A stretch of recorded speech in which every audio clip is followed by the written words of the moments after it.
Hello everyone, this is Dr. Clark from the Center for Weight Loss Success. On this podcast of Doc Weight Loss, we're going to talk to you about keys to successful weight loss and long-term weight control. Stay tuned, we'll be right back.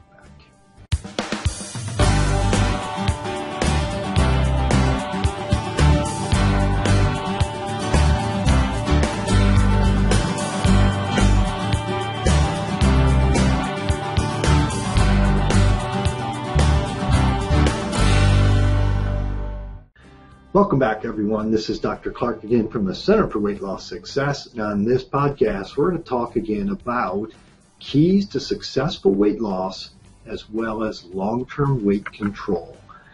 When I talk to people about what are the most important things to do, we can often boil it down to some what I'll call keys to weight loss. Okay? And these keys are going to be pretty straightforward. I'm going to whip them out for you right here, and then we're going to go into some detail.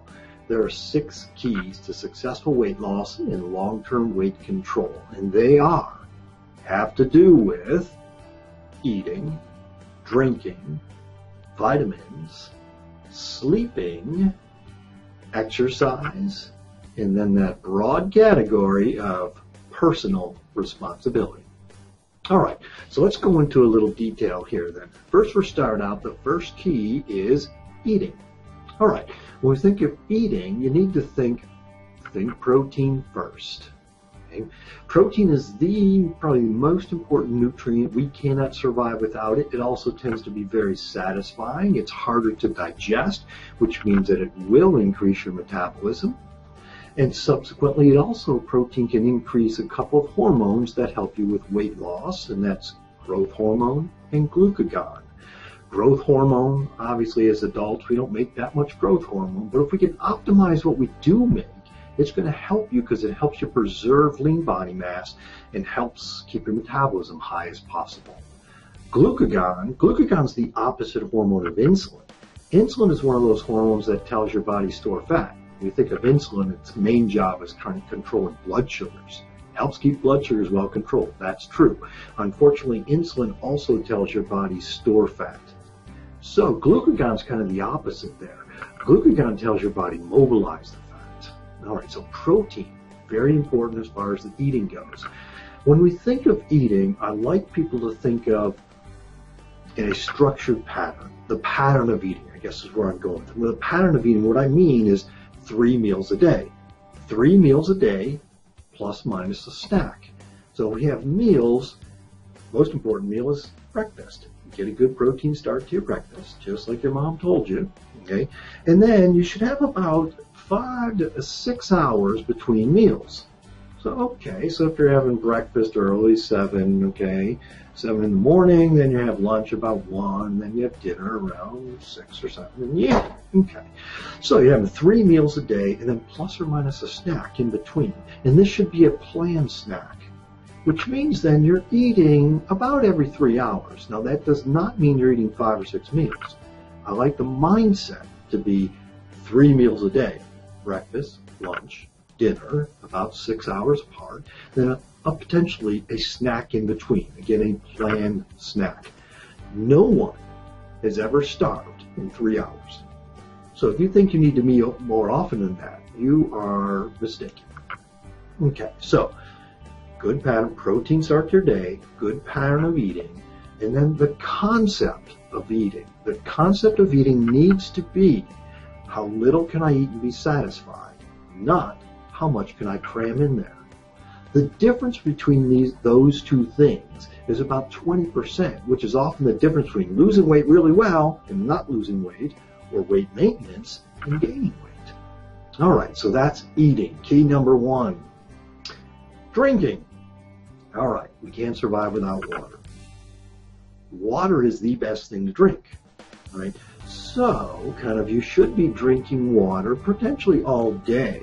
Now, for those who have had surgery, you need to separate the eating and drinking because you don't want to wash food through.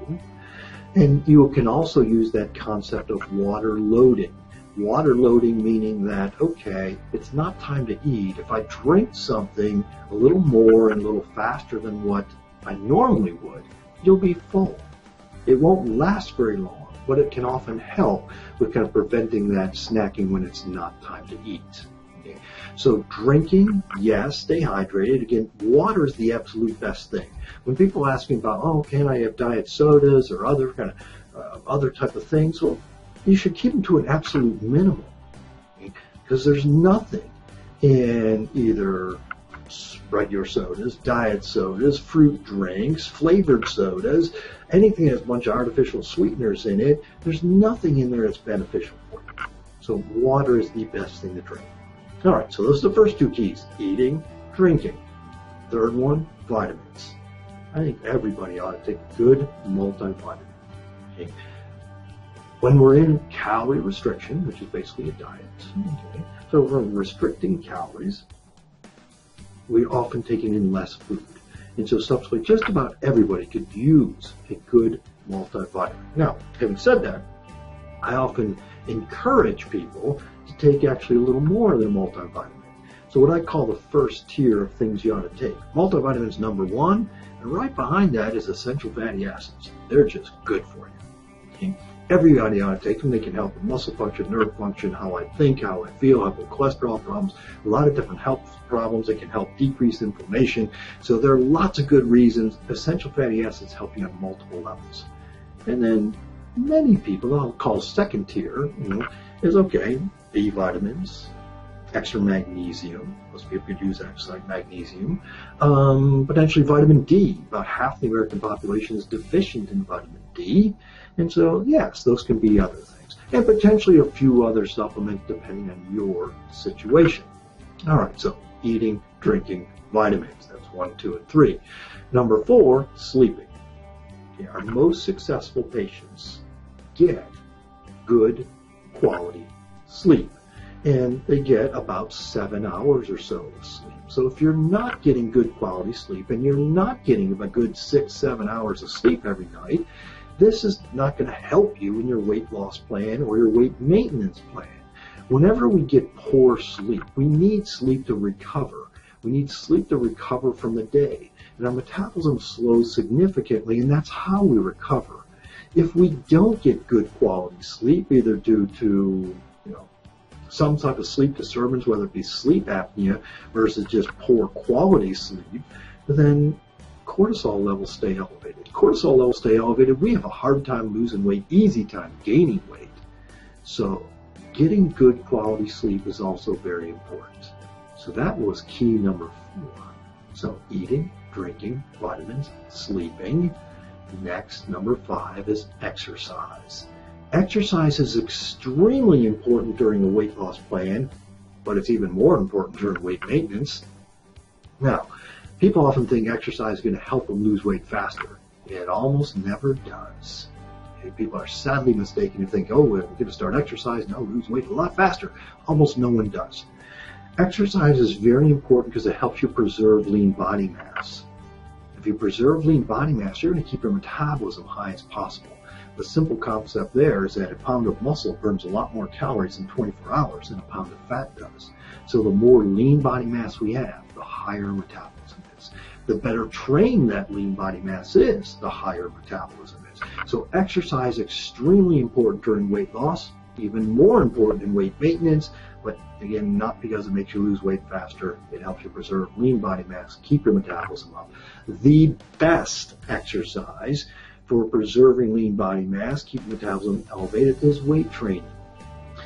Now, weight training is great for preserving lean body mass. Now, I oversimplified that a little bit because actually the best exercise for weight loss is really high-intensity interval training, where we kind of doing both. High-intensity interval training typically takes cardio and resistance training, puts them together.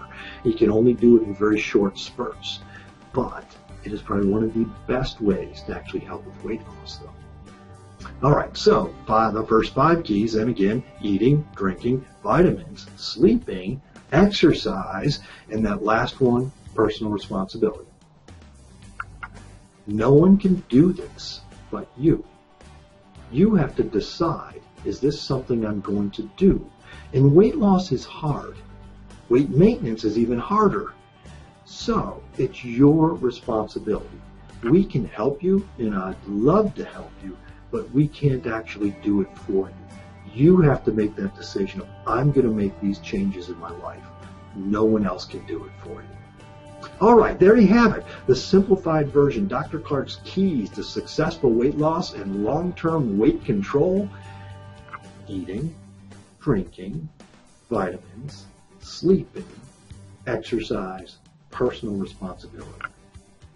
All right, now if you have questions or you want more information, I encourage you, go to our website. You can go to our corporate website, which is cfwls.com, or you can get access to me weekly through our Losing Weight USA, which is losingweightusa.com. Go there, sign up. You'll get access to me every week when I do a webinar, as well as for tips handout and menus that all come through there. You'll get those on a weekly basis. Again, keep these things in mind. They'll only help you. Remember, it's your life. Make it a healthy one. Goodbye, everyone. Take care. Remember those keys.